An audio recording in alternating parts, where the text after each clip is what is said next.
मुमरा के बारे में आता पता नहीं होता है, वो कहीं पे भी जाके बोल देते हैं कि ये इधर लाइब्रेरी का प्लॉट है, इधर इसका प्लॉट है, इधर उसका प्लॉट है। मैं जहाँ खड़ा हूँ ये लाइब्रेरी का प्लॉट है, और ये दिख रहा है, ये दिख रहा है, ये वो दिख रहा है, उसको बोलते हैं पाइल फाउंडेशन।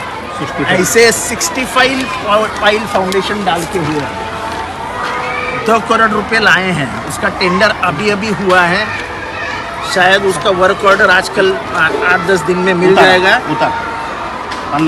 ये देखो, ठाणे महानगर पालिका ठाणा उतारा लाइब्रेरी और वेलफेयर सेंटर, ये दोनों यहाँ पे बनने जा रहे हैं।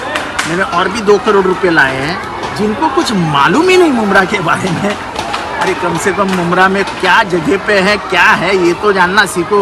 लोगों को गुमराह करने के लिए जंगल में जाओगे, बोलोगे इधर लाइब्रेरी है, इधर नहीं है।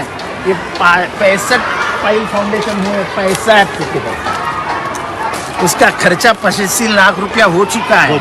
ये 7-7 मीटर नीचे गए हैं, और ये रिजर्वेशन का प्लॉट है, ये रिजर्वेशन का प्लॉट है। ये देखो,